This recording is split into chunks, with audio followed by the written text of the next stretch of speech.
child. Foster placement. They're still in care. Colour. IVF. A. 16 and pregnant. Hashtag child free. The family. Adoption. Adopting. Adoption. Adoption.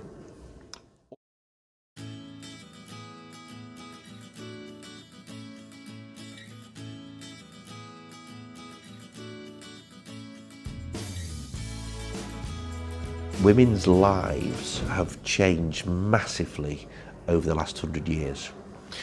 100 years ago, a woman didn't have a vote, she didn't have an education, she married Mr. First, she didn't have a choice, and she spent all her life having babies, miscarrying, breastfeeding, having stillbirths, getting chronic anemia, tuberculosis, and she was dead by the time she was 45, because the average life expectancy of a woman 100 years ago was only 45.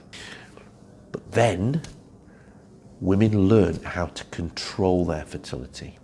So when you learn how to control your fertility, it opens up a whole new world. You get choices.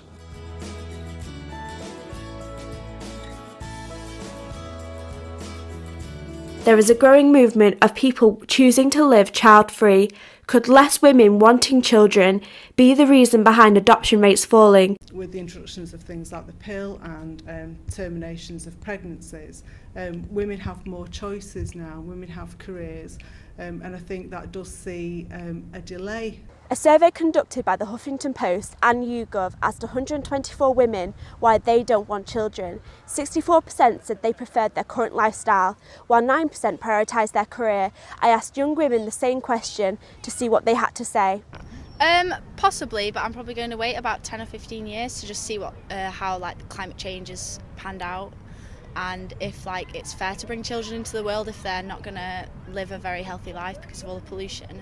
I would like to show like someone of my own just the beauty that's in the world, as well as, you know, not show them all the bad stuff, like show them the nice stuff in the world as well. I think that the population is too large already, and you just add into the problem more and more, because then once I've had kids, they might want kids as well, so the population is just going to grow. Polly Williams gave birth to her son Louis at just 16 years old and has brought him up as a single parent.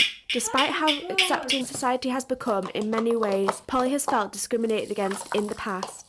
Especially when he was a newborn and I was pushing him in the trolley, you'd get people looking like, oh, she looks a bit young, and they'll ask you, is this your little brother? And I'd be like, no, he's my son. And they'd be like, oh gosh, really? And I'd be like, yes, he is. He's came out of my flower, like he is my child. I did consider adoption when I first found out I was pregnant, and it just gives other parents and families that opportunity to have a child themselves.